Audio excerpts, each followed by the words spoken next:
Early March 1934, Dawson County, Nebraska. Earl Matson, 52 years old, third-generation wheat farmer, stood at the edge of his east field at 5:15 in the morning. The sky was the color of old tin.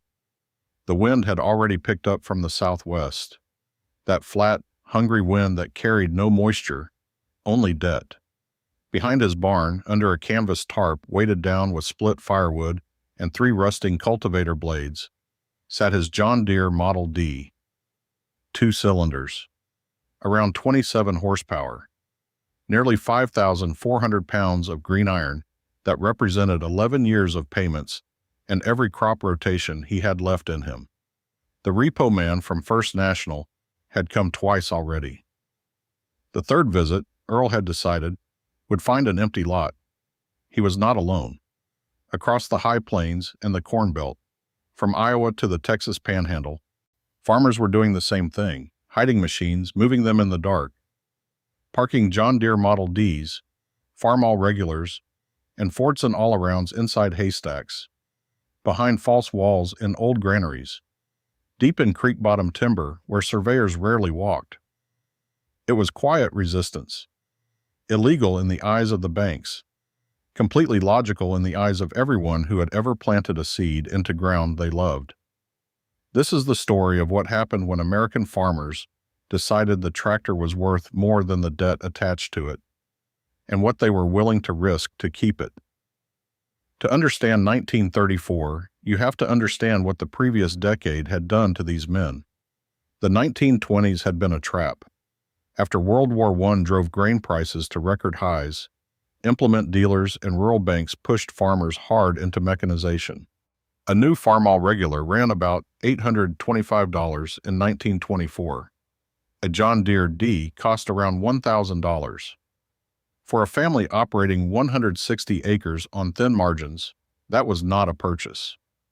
That was a promise, several years' worth of them, written in ink at an interest rate that looked manageable when wheat was $1.80 a bushel. By 1932, wheat had dropped below 40 cents.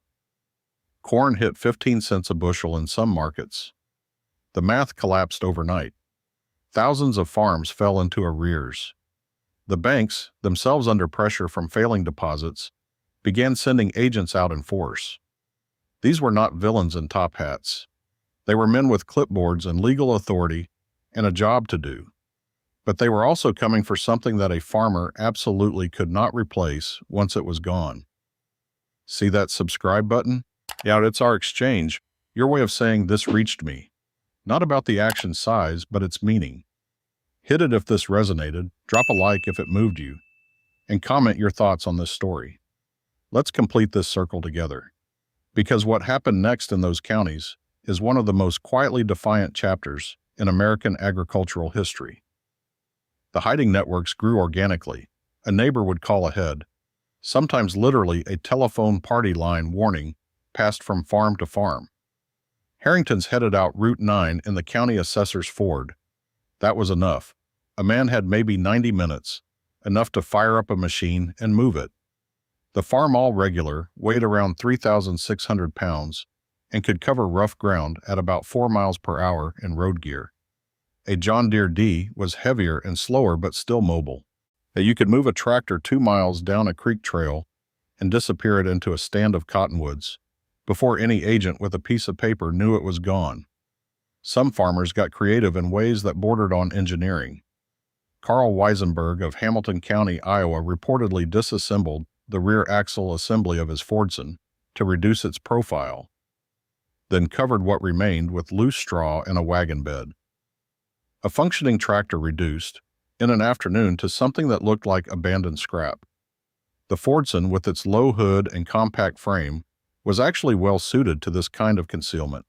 It weighed around 2,700 pounds fully assembled. In pieces, spread across a haymow floor, it was invisible. The Farmers Holiday Association, organized by Milo Reno out of Iowa, gave this resistance a political voice. Reno called for farmers to withhold their products from market until prices rose to cover production costs. The movement staged road blockades, disrupted milk shipments, and openly encouraged members to obstruct foreclosures. At sheriff sales across the Midwest, farmers showed up in groups of 100 or more. They would bid 1 cent on a neighbor's foreclosed farm. No other bids were permitted to stand. The farm went back to its owner for $1 and a handful of quarters. These were called penny auctions, and the banks hated them with a fury they could do almost nothing about. The tractor hiding fit inside this same logic. A machine in the creek bottom cost the bank nothing to repossess because the bank could not find it. When the legal pressure eased, when a payment was deferred, when a neighbor posted bond, when a federal relief program bought a few months of breathing room, the tractor came back out, cleaned up, oiled, back in service like it had never left. The New Deal programs of 1933 and 1934 brought complicated relief. The Agricultural Adjustment Act paid farmers to reduce acreage. Some men used those payments to catch up on implement loans. Others used them to buy out neighbors whose situations were worse. The Farm Credit Act restructured rural debt at lower rates. Slowly, the immediate crisis cooled. Not for everyone, and not quickly. The Dust Bowl storms of 1934 and 1935 would devastate the southern plains in ways no tractor could fix or outrun.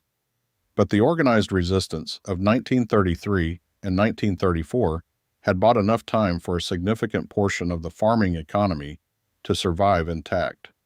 The tractors came out of hiding, one by one, field by field. Earl Matson made his last payment to First National in October 1938. The John Deere Model D he had hidden under that canvas, the one he had run cold in pre-dawn dark across frozen ground to keep, pulled through 3 more corn harvests after that. He sold it in 1941 to a younger neighbor who needed the horsepower. The machine ran for 11 more years in Dawson County before finally being parted out. Matson died in 1957. His obituary in the Lexington Clipper ran 4 lines. It did not mention the tractor. The story of 1934 is not a story about rebellion for its own sake. It is a story about men who understood, at a gut level, that the machine in the barn was not collateral. It was continuity. The tractor represented the bridge between one season and the next, between a family staying on the land or leaving it forever. Hiding it was not theft, it was preservation. The banks eventually recovered. The farms that survived mostly stayed in family hands for another generation or two. And somewhere in eastern Nebraska, under a stand of old cottonwoods, along a creek that nobody bothers to name, there are probably still tractor ruts pressed into the clay, faint impressions of something heavy that moved through the dark and came back when the danger had passed. Some things are worth hiding. Some things are worth keeping. If this story moved you the way it moved us, hit that like button. Subscribe for more forgotten stories. Drop a comment telling us where you're watching from. Thank you for keeping these memories alive.